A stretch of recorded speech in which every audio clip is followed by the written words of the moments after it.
चलिए, तो आज फ्राइडे ऑलमोस्ट ब्लैक फ्राइडे की तरह क्लोज हुआ है और काफ़ी लोगों को ये इंटरेस्ट होगा कि अब इन्वेस्टर्स जो हैं वो क्या करें एंड कैसे मार्केट को बिहेव कर सकते हैं, कैसे मार्केट को नेविगेट कर सकते हैं। तो दो तीन चीज़ें एक संग डिस्कस करूंगा।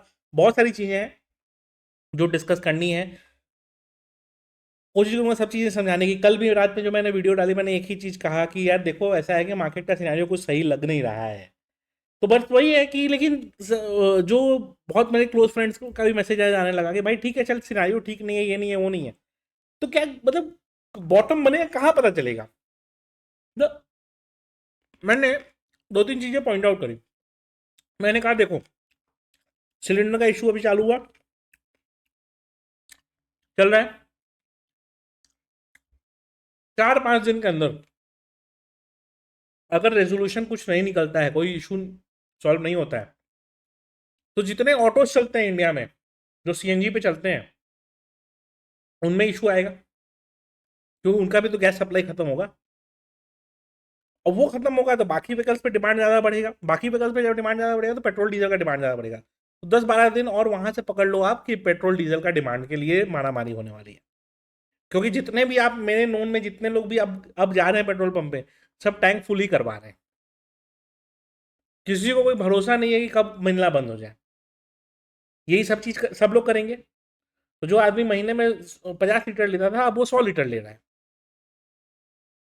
और जब जा रहा है पेट्रोल पंप पे तो फुल ही करा ले रहा है। क्यों करा ले रहा है? इसलिए करा ले रहा है कि भाई रिस्क कौन लेगा। तो 5 दिन इधर 10 दिन उधर, मतलब 15 से 20 दिन के अंदर अगर मैटर रिजॉल्व नहीं होते हैं, पेट्रोल डीजल का हमारा सोर्सिंग वापस से कहीं ना कहीं से स्टार्ट नहीं होता है, तो हमारे यहाँ पेट्रोल डीजल रिलेटेड भी क्राइसिस आ सकती है। तो मार्केट जो रिएक्शन दिखा रहा है अचानक से 61,000 से बैंक निफ्टी जो 53,000 पे चला आया, ऐसे नहीं आया। बैंक को तेल से क्या लेना देना है, बैंक को गैस से क्या लेना देना, ये बताइए। लेकिन बैंक पैसा देता है किसी को जो बिजनेस करते हैं, और हर बिजनेस में इशू आ रहा है because of this. Restaurant business बंद होने लगेंगे तो जोमेटो स्विगी पे दिक्कत आएगी। तो जो डेली गिग वर्कर हैं उनके पास दिक्कत आएगी, उनके पास दिक्कत आएगी तो उनका कंजम्पशन कम होगा, बाकी हर कंपनी पे उसका असर पड़ेगा। तो सब चीजें एक दूसरे से कोरिलेटेड है। पूरी इकोनॉमी रादर एक दूसरे से कोरिलेटेड है। और मान लो किसी दूसरे एक प्रोडक्ट को जो सेल होना था, मान लो एचयूएल अपने सामान को ही नहीं बेच पाता है, तो एचयूएल अपने एम्प्लॉयज का सैलरी कहां से देगा? वो एम्प्लॉय जो खर्चा कर सकते थे वो कहां से करेंगे? तो घूम फिर के सब कुछ एक दूसरे से कोरिलेटेड है। और वही चीज बैंक निफ्टी रिफ्लेक्ट करने की कोशिश करेगा कि बैंक निफ्टी का गैस से क्या लेना देना। थोड़ी बैंक निफ्टी गैस से चलता है, लेकिन नहीं, वहां रिफ्लेक्शन दिखाई दे रही है, ये इशू है। तो यही चीज समझना पड़ेगा आपको कि प्रॉब्लम्स एक दूसरे से कनेक्टेड नहीं होते, पूरा ओवरऑल कनेक्टेड रहता है। आप कुछ लोग हर चीज को ना पॉलिटिकल एंगल से देखते हैं, इस पॉइंट ऑफ व्यू से नहीं सोचते हैं कि अरे भाई, अगर ये प्रॉब्लम है तो इसका सोल्यूशन गवर्नमेंट ही कर सकती है ना। बट गवर्नमेंट के पास एक तो लोकल ट्रेन उद्घाटन करने से ज्यादा फुर्सत नहीं है, तो आप गाली किसको दोगे फिर? देशभक्त का काम यही होता है कि वो अपनी गवर्नमेंट से अपने देश को बचाए। क्योंकि कोई भी देश का को बर्बाद करने का काम उसका गवर्नमेंट ही कर सकता है। 93 पे हम पहुंचने वाले हैं डॉलर्स में। 95 समझ लीजिए एक वीक की बात होगी, पहुंच जाएंगे हम। उसके बाद 100 टच करने में अगर इस तरह का सिनेरियो रहा तो एक महीना भी नहीं लगने वाला। करेंसी 100 के पार गई तो वो ब्रेकआउट जोन में जाएगी। लोग बोलेंगे करेंसी में ब्रेकआउट जोन होता है, देख लीजिएगा। तब आपको समझ में आएगा हाइपर इन्फ्लेशन क्या चीज होता है, तब आपको समझ में आएगा क्या चीज होता है। ऑलरेडी इलेक्ट्रॉनिक्स वगैरह इंडिया में महंगा हो चुके हैं, और जो गैस वगैरह का भी सप्लाई क्रंच हुआ है उसके कारण हर चीजें ऐसे भी महंगे होने वाली हैं। पेट्रोल डीजल का जो दाम बढ़ रहा है उससे वो दिक्कत अलग ही आने वाली है। तो बहुत सारा इश्यूज है। मैं बता रहा हूँ आपको कि एक चीज दूसरी चीजों से बहुत कुछ कनेक्टेड है। तो वही पॉइंट आ रहा है कि इन्वेस्टर्स जो अभी देख के उनको डर लग रहा है ना, तो वो आप समझने की कोशिश करिए डर का कारण भी है। हवा वाला डर नहीं है। और कोई भी देखिए, हर बार क्या होता था, ज्ञानी आदमी लोग आ जाते थे, नहीं मार्केट गिरता है फिर बढ़ जाता है, इस बार कोई क्यों नहीं बोल रहा है? सबका यही कहना है कि हाँ दिक्कत है, क्योंकि सबने ये देख लिया 2 साल से हमारा मार्केट वहीं पे है, ना ऊपर जा पा रहा है और नीचे भी क्या ही हिसाब किताब चल रहा है, आप देख ही रहे हैं। तो ऊपर मार्केट जा नहीं पा रहा, नीचे अलग ट्रैप हुआ हुआ है। हर जगह मार्केट फंसे हुए हैं, तो घूम फिर के दिक्कत तो है ना। और इसीलिए कोई इस बार कुछ बोल भी नहीं रहा है। बट जब कोई नहीं बोलेगा तो आपका दोस्त जरूर बोलेगा, मैं बोलूंगा। मैं हमेशा जो मुझे सही लगता है मैं बताता हूँ। बहुत लोग बोलते हैं कि सर आप गलत हो जाते हो, गलत हो जाते हो, गलत हो जाते हो। ऐसा नहीं है। ये जो हो रहा है, क्या मैंने लोगों को पहले वार्न नहीं किया था? मैंने बहुत दिन से ये वार्न किया था कि ये पैराबोलिक राइज है, नहीं टिकेगा, ये नहीं होगा, वो नहीं होगा। हम दुनिया से मतलब हम इतना डिपेंडेंट हो चुके हैं कि हम लिटरली ख़त्म हो चुके हैं एंड ऑल दैट। मैं बहुत कुछ समझाता रहता था, लोग नहीं समझते थे। अब समझ में आ रहा होगा। अब समझ में आ रहा होगा तो क्या करिएगा, आप समझिए। अच्छी बात है ना, समझिए तो अच्छे तरीके से। चलते हैं स्क्रीन पे। बहुत कुछ समझाऊंगा, बहुत हिस्टोरिकल डाटा वगैरह देख देख के समझाऊंगा। आराम से समझिएगा, बहुत कुछ सीखने को मिलेगा। मैंने इसलिए ये सोचा कि ये वीडियो डिटेल में बना दूं क्योंकि हो सकता है सैटरडे संडे वीडियो नहीं आएगी, क्योंकि सबको पता ही है मैं बैंगलोर में वो टोकराई के इवेंट के लिए हूँ। तो पूरे 2 दिन कुछ ना कुछ पैक्ड एकदम शेड्यूल चल ही रहा होगा। और आप लोग की दुआ है, थैंक यू ऑल, कि व्यूअर्स चॉइस अवार्ड जो था वो 2060 वोट पे क्लोज हुआ है मेरा। मैं सेकंड हूँ, लेकिन यही है कि यहाँ पे डेली 40,000 लोग देखते हैं। टेलीग्राम पे मैसेजेस को डेली 20,000 लोग पढ़ते हैं।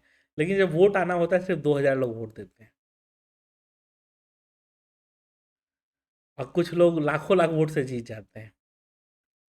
एनीवेज, फिर भी चलिए, व्यूअर चॉइस अवार्ड मैंने ही जीता, लेकिन मैं जैसे आप लोग जानते ही हैं, मैंने पब अनाउंस किया है कि वॉलंटली मैं अवार्ड नहीं लूँगा, क्योंकि जो नए लोग हैं उनको प्रमोट करना ज़्यादा ज़रूरी है। जीतना अलग चीज़ होती है, बट अवार्ड लेना अलग चीज़ होता है। तो मैंने यही कहा कि जो सेकंड आए हैं उनको फर्स्ट दे दीजिए एंड उसी तरह मूव ऑन कर दीजिए, क्योंकि कल और आएंगे हमसे बेहतर कहने वाले, तुमसे बेहतर सुनने वाले। और उसके बाद है संडे को ट्रेड वॉर, तो वो भी बस मज़ा आने वाला है। कुछ लोगों ने पुल आउट किया उससे, जो लोगों ने पुल आउट किया, अब किसी डर से किया, किसी कारण से किया, मैं क्या कहूँ। बट कुछ लोगों ने पुल आउट किया, बट ठीक है, फिर भी अच्छा पैनल है। Will fight it out, will see. And आप लोग की दुआ रही तो शायद वो भी विन कर जाऊंगा। तो चलिए, उम्मीद है। हाँ, लेकिन वो भी है कि वो भी जीत गया तो वही वाला हिसाब होगा कि हाँ ठीक है, आप तो जीत ही सकते थे, कौन सा बड़ा बात था। तो वो वाला हिसाब होगा, बट ठीक है। पूरे इंडिया भर के टॉप ट्रेडर्स वगैरह compete करने को रेडी हैं। और उस तरीके का है, देखेंगे आगे चल के इसको और बड़े तरीके से व्यूअर्स के पार्टिसिपेशन के पॉइंट ऑफ व्यू से करवाने की कोशिश करेंगे, बहुत एग्जॉस्टिव करेंगे। मज़ा आएगा। ट्रायल था इस बार बैंगलोर में, सक्सेसफुल हो गया तो अगले बार अलग ही दुनिया का गेम करेंगे। क्योंकि सिर्फ हवा में ट्रेडर्स नहीं दिखने चाहिए, रियलिटी में वो ट्रेडर्स होने भी चाहिए। ठीक है। तो जब real market, live market scenario में 10 लोग के बीच में compete करके ट्रेड करना होता है, वो सिनारियो देखने में मज़ा आएगा कि कैसा रहता है। चलिए स्टार्ट करते हैं डिस्कशन को। ठीक है। और हाँ, चार्ट से बहुत कुछ चीज़ें सिखाऊंगा भी, पुरानी चीज़ें जाकर रिफ्लेक्ट करने की कोशिश करूंगा, कहाँ से क्या मार्केट में रिफ्लेक्शन आ रहा है वो सब देखने की कोशिश करेंगे हम। अभी करेंटली ना, लेकिन लाइव मार्केट में अभी क्रिप्टो लाइव चल रहा है। ध्यान रखिएगा ये चीज़ को। क्रिप्टो अच्छा खासा बुलिश मोमेंटम, मैंने भी यहाँ पे 72,400 के पास एंट्री बनाई थी, 2 लॉट लिया था मैंने। और धीरे धीरे सब एग्जिट लगा के रखा है 73,500 तक। होपफुली सब एग्जिट हो जाएगा, कुछ कुछ क्वांटिटीज एग्जिट हुए हैं, बट देखते हैं। तो बुलिश मोमेंटम ही चल रहा है, बिटकॉइन में भी, एथीरियम में भी। ठीक है, सोलाना सब जगह चल रहा है। गोल्ड का बस थोड़ा सा ये है कि ये थोड़ा डाइसी होकर रखा है, बट ये भी ना ब्रेकआउट पे खड़ा है एकदम। ठीक है। तो ये पॉइंट के ऊपर अगर ये निकाल देता है ना, 5120 के ऊपर, तो ये रहा 5150, 5180 की तरफ भी बढ़ने की कोशिश करेगा। तो मैं भी वेट एंड वॉच ही कर रहा हूँ, देखता हूँ कि क्या होता है इसमें। ये हो गया। हाँ, लेकिन आता है इंडियन मार्केट के चार्ट पे, पहले सारे लाइंस डिलीट कर देता हूँ क्योंकि लाइंस का कोई मतलब नहीं है। इसको मैं लेकर चलता हूँ 1 डे चार्ट पे। अब देखिए 1 डे चार्ट पे 200 डमा के नीचे तो बहुत दिन से ही मार्केट चल रहा है। ठीक है। 23,150 के पास मार्केट है। ये लेवल लास्ट हमको देखने को मिला था लास्ट ईयर सेम टाइम पे, मार्च के समय ही देखने को मिला। ठीक है। बट उस समय का लो क्या था? उस समय का लो 22,000 था, रेदर 21,800 के आसपास था।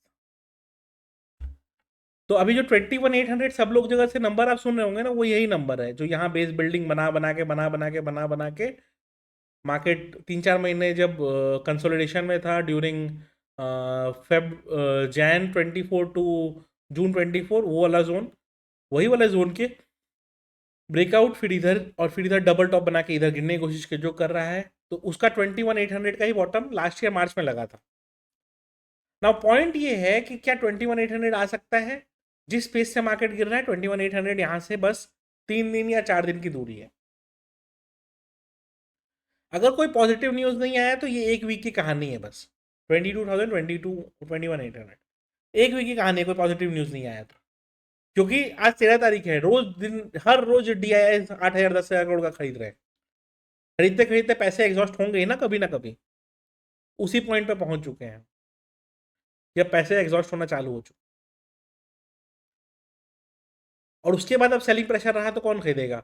और अब रिटेल भी नहीं खरीद पा रहा है ज्यादा, क्योंकि वो 300-400 पॉइंट डाउन में ही बॉटम समझ के खरीदने लग गया। अब कहाँ खरीदेगा बेचारा? 23,150 का मार्केट एंड किया है। इंट्राडे लेवल पर डिस्कस जरूर करूंगा, बट पोजिशनली अगर इसका कोई इमीडिएट सपोर्ट है तो 21,800 है। 21,800 अगर टूटता है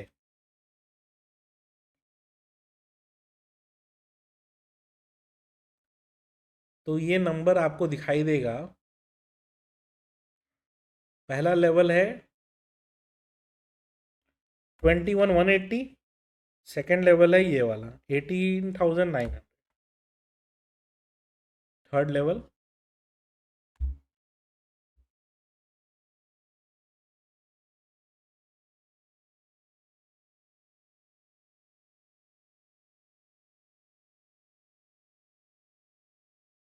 अभी भी कुछ लोग ये कहेंगे कि 18,000 नहीं आएगा कभी। कोई बात नहीं, अच्छा है कि नहीं आए, इतने में ही लोग मर चुके हैं। 18,000 आ गया तो जो बचे हुए हैं वो भी पूरे मर जाएंगे। ठीक है, तो 18,000 ना आए तो ज़्यादा अच्छा है, लेकिन आ जाएंगे तो कोई बड़ी बात नहीं है। Be mentally prepared for it कि अगर आ गया तो ये मत सोचिएगा कि कैसे आ गया। ठीक है, चार्ट्स बता रहे हैं ये सपोर्ट गया 21,800, एक बार टेस्ट हुआ था। दोबारा अगर कुछ पॉजिटिव न्यूज़ नहीं आता है, इसी तरह का इश्यूज चलते रहता है, CNG का सप्लाई में इशू आने पे अगर ऑटोज वगैरह बंद होने लगे तो 21,800 का लेवल आएगा। उसका दिक्कत आया तो फिर 21,200 का लेवल आ जाएगा पेट्रोल डीजल के इशू में, और उसके इफेक्ट के कारण ये सीधा आपको 18,000 दिखाई दे देगा। क्या ये फियर मॉन्गरिंग है? नहीं है, जेन्युइन नंबर बेस्ड बात है। चार्ट पे लेवल दिखा के बात कर रहा हूँ। जिसको मानना है, कुछ लोग तो 23,000 भी नहीं मानने को रेडी थे ना, आ गया ना मार्केट। यही ध्यान रखिएगा कि जब मार्केट गिरता है कहीं कंट्रोल नहीं बचता है।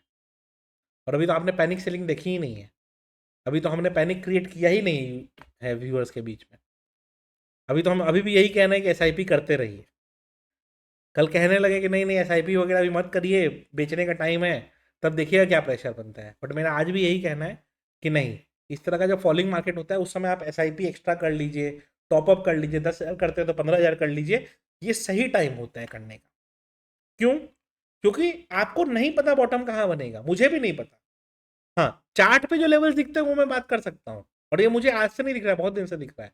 बट उस बीच में मार्केट 22,000 भी आया है, फिर वापस 26,000 भी गया है, वापस 23,000 आ गया है, कल वापस 20,000 आ सकता है। कोई बड़ी बात नहीं है, बट क्या वो लेवल दिखेंगे? उसके लिए हम वेट करें? अगर आप वेट करेंगे और मान लो फिर मार्केट 21,800 से घूम गया तो क्या करोगे? घूम ही सकता है ना, 21,800 भी है, घूमा था ना लास्ट मार्च में, वापस घूम गया तो क्या करोगे? कुछ करने को बचेगा रिग्रेट को छोड़ के? यही समझने की कोशिश करिए। अभी निफ्टी बैंक की लाइन सारे डिलीट कर देता हूँ। 61,700 के पास जाके 62,000 ऑलमोस्ट टच करके नीचे आया है। आज कहाँ पे? 53,750 पे। इसका भी जो सपोर्ट जोन है ना, यही था। 53,500, 53,700 इसी जोन में रेजिस्टेंस लेके ब्रेकआउट किया था, फिर वही सपोर्ट लेके अभी लास्ट ईयर सितंबर में सपोर्ट लेके फिर वही बाउंस किया था। फिर वही सपोर्ट अगर टूटता है तो नेक्स्ट सपोर्ट सीधा क्या दिखेगा, सीधा 48,000 दिखेगा। ये 48,000 दिखा तो वहां बाकी सारे नंबर्स अपने आप दिख जाएंगे, मेहनत नहीं करना पड़ेगा उसके लिए। क्या ये नंबर्स नहीं आ सकते हैं? क्यों नहीं आ सकते हैं? 2-3 महीने का ही चक्कर है बॉस। 2 महीने अगर यही सिनारियो रह गया तो एनपीएस साइकिल हिट होना चालू हो जाएगा, लोग ईएमआई नहीं पे कर पाएंगे, क्या करोगे? ऑटो में कंपोनेंट्स मिलना बंद है, ऑटो कंपनी का हालत खराब होकर रखा है, परचेजिंग नहीं होगी, कोई कोई डिमांड नहीं रहेगा, क्या करोगे? सब जगह हालत खराब होगा बॉस। ऐसे ही ऑटो इंडेक्स नहीं अचानक से 30,000 के पास से 29,000 के पास से 24,000 पे आ गया, जबकि ऑटो कंपनी से क्या लेना देना अभी, जो खरीद लिए वो तो चलाएंगे ही, बट ये है कि लोग आगे करेंगे क्या उसका। सेंसेक्स 75,000 पे आ चुका है बॉस, अब सीधा 65,000 दिखाई देता है।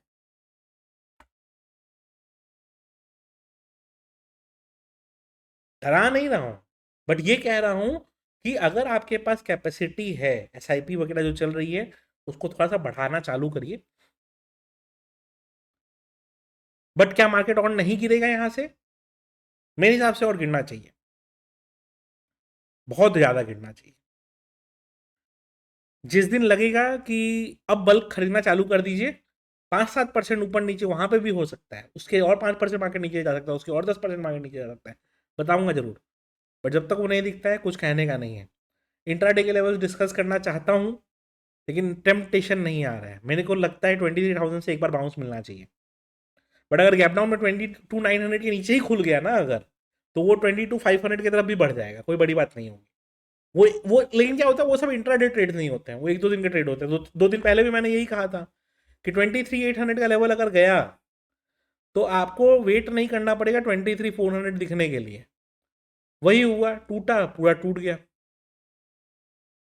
तो ये चले ही जा रहा है और इसी तरह चलेगा।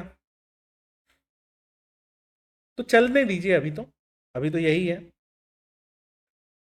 23,000 पे एक बार बाउंस बनना चाहिए, कब बनेगा कोई गारंटी नहीं है। एसआईपी इन्वेस्टर्स पता है क्या करें? पहला चीज तो जो जैसे मंथली एसआईपी जो लोग करते हैं उनको कोशिश करिए कि आप मंथली को चेंज करके वीकली पे या मैनुअल पे शिफ्ट कर जाइए। जिस दिन इस तरह का अच्छा खासा डिप दिखे मार्केट में, परचेज करिए। खुद से मैनुअल पे स्विच कर जाइए, करने दीजिए, क्योंकि वो 1 तारीख के पास हिट करता है, 1 तारीख के पास टॉप ही पे चलता है मार्केट, तो वो करना पड़ेगा। हाँ, ये भी डर रहेगा कि 1 तारीख को नहीं किए तो बाद में पैसे खर्चे हो जाएंगे, ये एक दुख की बात है, बट ठीक है। और थोड़ा बहुत एक्स्ट्रा इन्वेस्टिंग चालू कर दीजिए।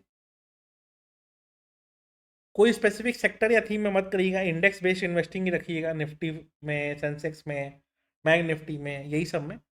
और विथ ए व्यू के मार्केट कितना नीचे तक जा सकता है, 65 सेंसेक्स में, 18 निफ्टी में, और आपके ये जो है क्या नाम है इनका, बैंक निफ्टी में 48,000, ये सब लेवल्स दिख सकते हैं। वो दिखने के पॉइंट ऑफ व्यू से सोच के करिएगा कि थोड़ा थोड़ा गिरता रहा है, खरीद रहे हैं, ये नहीं हो कि पता चला आधा ही रास्ता में पैसा खत्म हो गया हमारा, वो नहीं होना चाहिए। बट थोड़ा तो खरीदते रहिए, और कभी भी रिवर्स कर सकता है, ये डर भी रहेगा, बट खरीदते रहिए थोड़ा। वीडियो अच्छी लगी हो तो लाइक कर दीजिएगा। कोई स्पेसिफिक स्टॉक स्पेसिफिक मत खरीदिएगा कभी भी, इस तरह के सिनारियों में स्टॉक स्पेसिफिक में सुसाइडल है, बच के रहिएगा। वीडियो अच्छी लगी हो तो लाइक कर दीजिएगा।